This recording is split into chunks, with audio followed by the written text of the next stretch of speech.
I'd like to go through this example that involves, well, it involves so many things that I think are, good to get used to. So it involves sets, it involves containment of sets, and it's also going to involve cases. Precisely because we have an and circumstance here, so there's going to be two different circumstances that you're going to have to account for. Okay, so let's just get started with this. And we always start, right, with our scratch work, which is what we do not turn in, but we need to work through the problem, and we have to work through it somewhere. So here it is. So let's first kind of write this in symbols. So what are we trying to do in symbols? Well, we have, okay, so suppose A, B, and C are sets, then, okay, well, we know we need to suppose that. The part that I want to put in the symbols is this, so please prove that if A is in C and B is in C, then their union is in C. Okay, so we have that A is a subset of C, and B is a subset of C is going to imply that A union B is a subset of C. Okay, so now we kind of know symbolically, which allows us to realize that there are several pieces in here. So some of the kind of logic-y things that are going on that we have to deal with is that there's an and statement here, and we have an implies statement here. Okay? So to prove this, that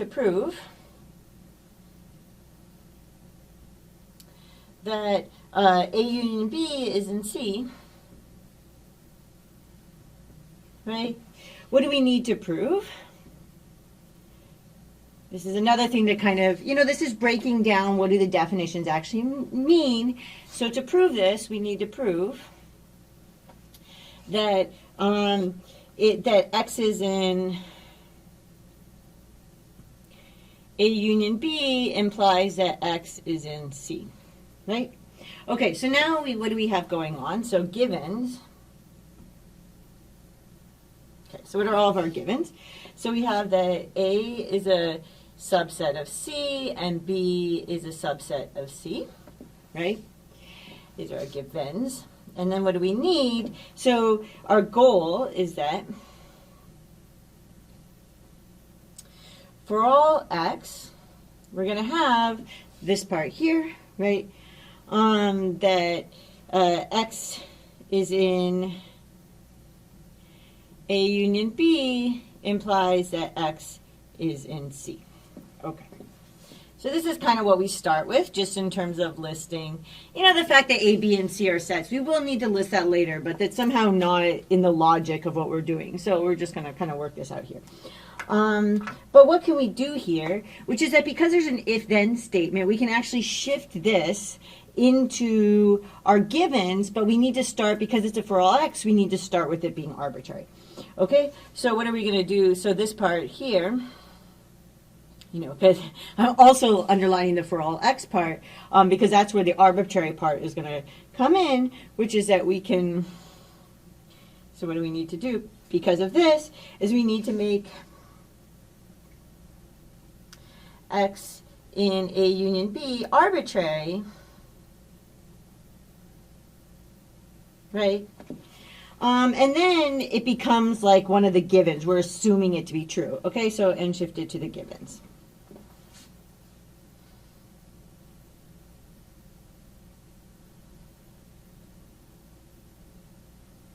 Okay, so now we have kind of a new, let's just kind of redo that. So we have our givens are now, well, we have these same givens. So we have A is a subset of C and B is a subset of C. But now we have that, what does it mean that X is in here? So let's actually reinterpret that also. So this part here has the meaning, we have to break things down for ourselves. Right? What does this mean for us? So what does this tell us? It tells us that X is in A or X is in B, right? Because it's a union. So this is just breaking down what the definition tells us. Okay, so this is by the definition of a union. Okay, so now we can add to down here that X is in A or X is in B. Okay, and now all that's left in our goals is just that X is contained in the set C. So this is kind of, we've already broken this down to be, most of the stuff is actually in the givens, and then we just need to show that this is true. But because we have an or here, we've got two cases to deal with. Okay, so the fact that X is in A or X is in B, right, tells us there are two cases. And it's good to kind of number your cases. So my first case is going to be that X is in A. And my second case is going to be that X is in B. Okay? And now we just actually need to work through each of those cases one at a time. So what happens with case one? Right? Well, what do we know in case one? So we know that X is contained in A.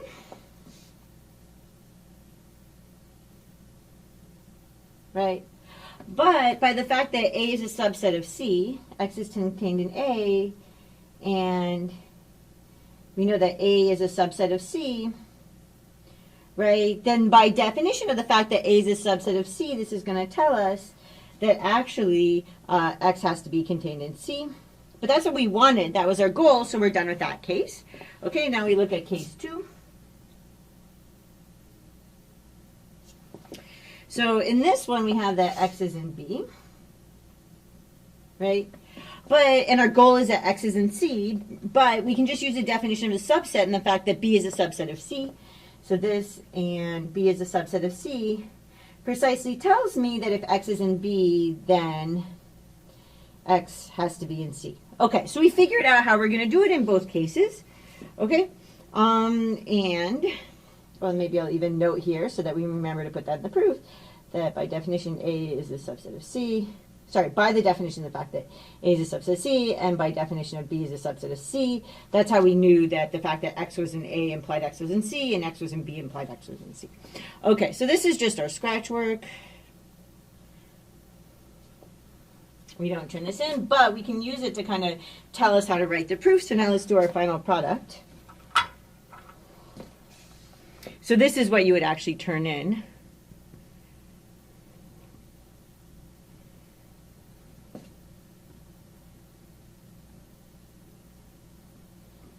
Okay.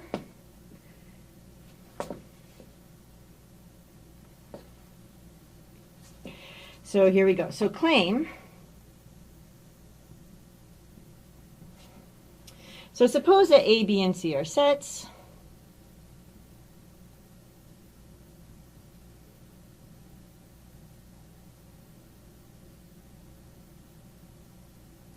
Okay.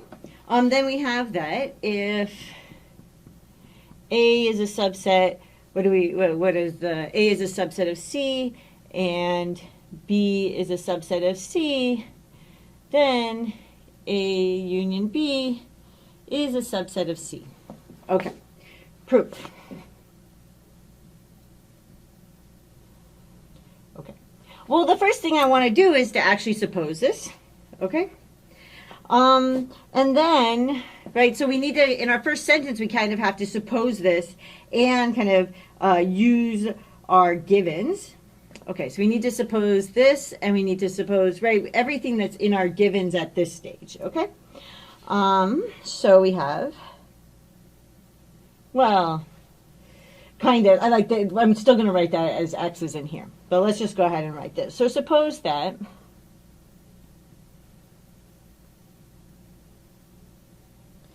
A is a subset of C, and, oh, I actually kind of want us to start with the A, B, and C are sets.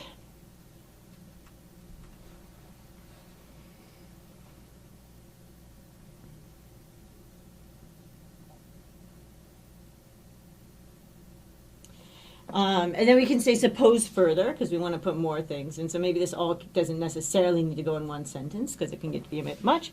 So suppose further that, and then we need to kind of go through all these things that we need. We have that A is a subset of C, B is a subset of C, and X, like I said, we need this to be an arbitrary element. So X is an arbitrary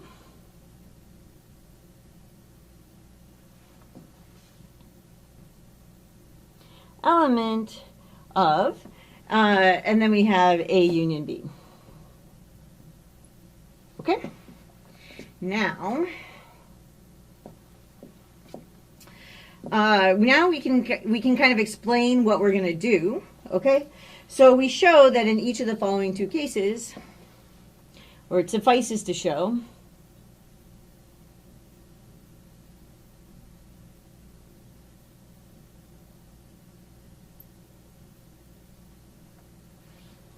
right, so but this is by the definition of A union B.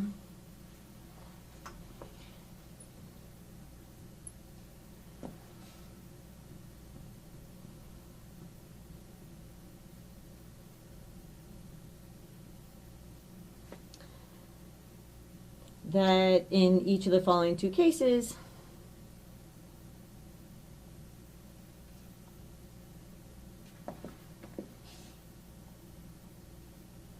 no, that's not fitting there. In each of the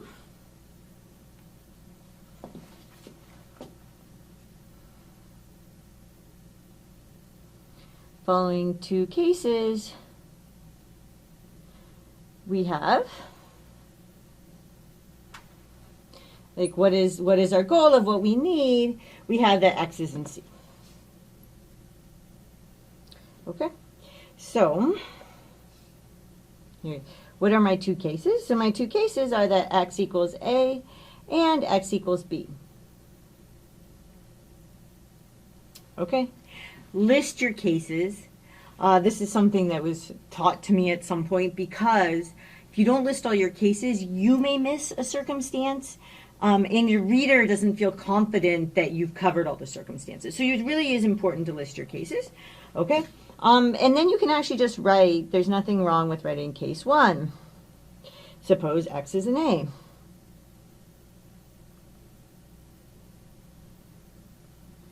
Okay. And then you say, then by the definition of a subset,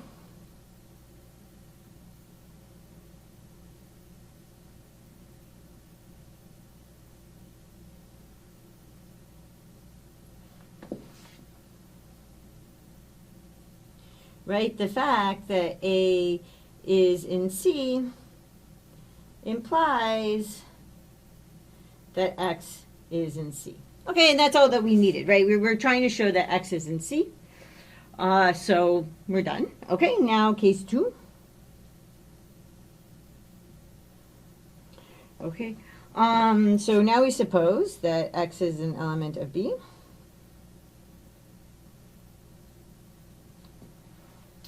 Then, again by the definition of a subset,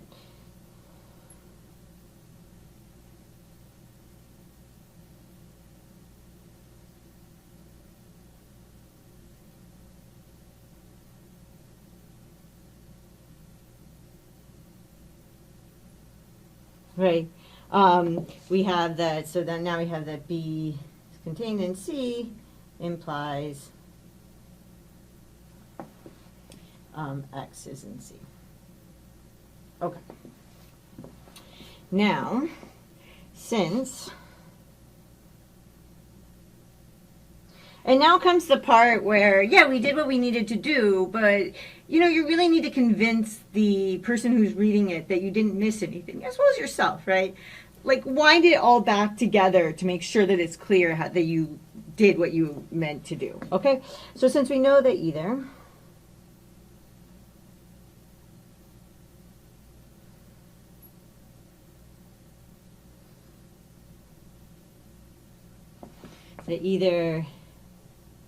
X is in A or X is in B, right? Since X is in the union, right? These cases cover all the possibilities. So these cases cover all the possibilities.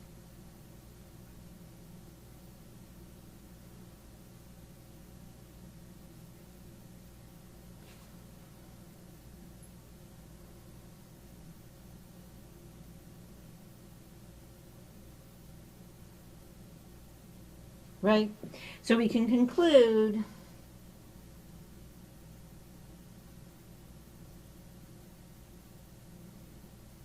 X is contained in C. Okay, hence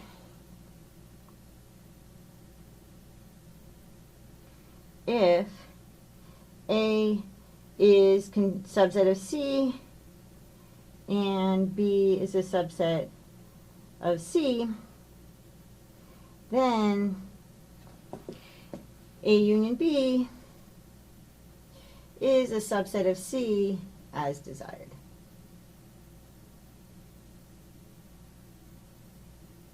Okay, so let's kind of break down, various parts of what we did.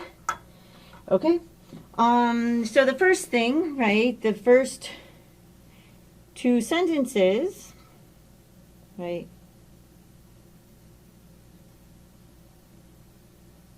what are we doing in these two sentences is we're stating what was, like all of our givens over here. Okay, so in the first two sentences, we're stating all of our givens.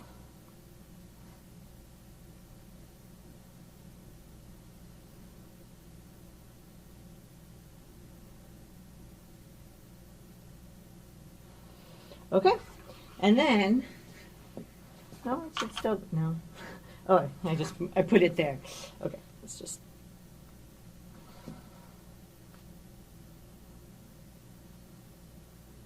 Okay, so that's what was happening there. And then what's going on in the next one? So it suffices to show by the definition of AB that each of the following two cases holds. So there's kind of a lot that's going on in this one, but this is a really great piece here. So it suffices to show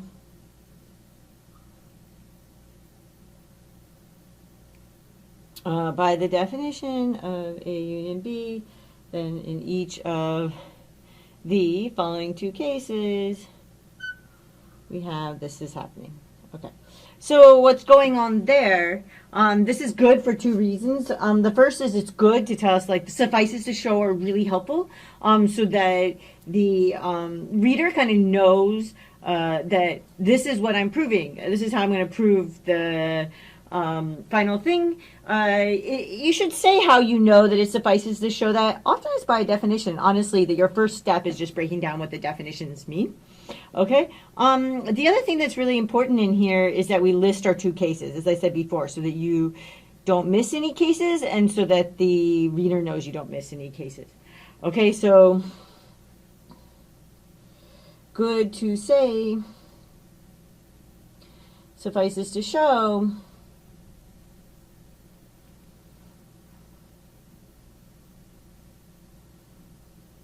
right? So you and the reader know what you're doing.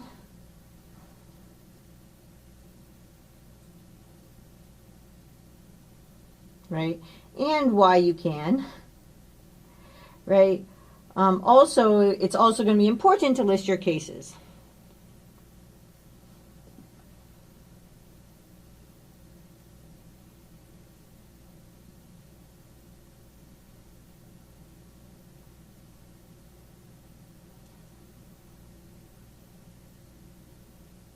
So that you don't miss anything, and the reader knows that you don't miss anything. Okay?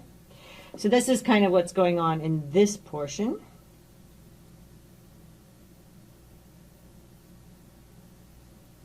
Okay.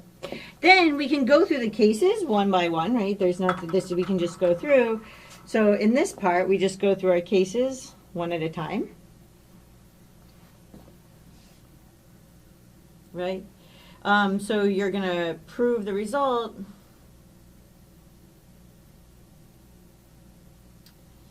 in each case one at a time.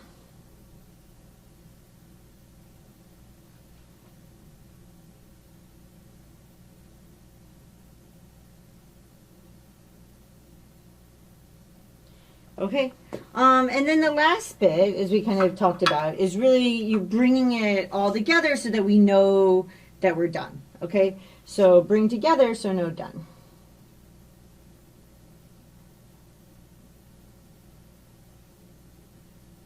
You know, kind of run through all your logic.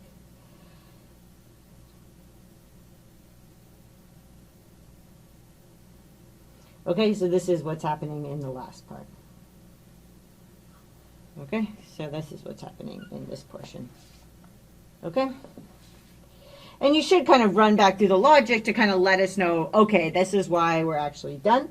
And then, you know, minus all the like color stuff I put on there, so I'll try to make it clear that those are, you know, they're just commentary on there. They don't actually belong in your final product. Your final product is the thing that's in green here.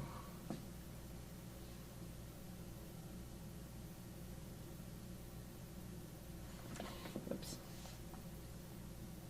Just kind of got to go out like, yeah, it gets a little tight on this side.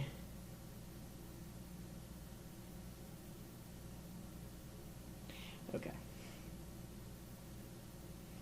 Okay.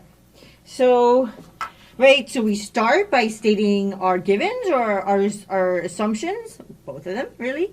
Okay, we move from there to actually, usually then the next thing is a suffice to show, which is really where, this is where you kind of broke it down into the logic of what you needed, right? And so that's where you actually kind of unravel definitions and the logic and what that tells you about what you actually really need. And in this case, that tells you, oh, I've got to set up 2 cases. List your cases so that we know we don't miss anything. And then you go through your cases one at a time, right? You just go through their proofs one at a time. We're just using the definition of a subset. And tell us that that's what you're doing. Okay, in each case, I said by the definition of a subset. Okay. And then if you're doing it more than once, you can say, again, by the definition of a subset. It's kind of acknowledging that it's the same thing. Okay. And then in the end, we kind of want to bring it all back together. So then again, by the definition of a subset, since we know that either X is in A or X is in B, since X is in the union, these cases cover all the possibilities, so we can conclude that X is in C. Okay, so I covered all the cases, I know that X is in C, hence I'm done, because that tells me that if A is a subset of C and B is a subset of C, then the union is a subset. So kind of reminding them of why we're done. Okay, so I hope that was helpful and made sense and so on, and I will see you in the next lecture.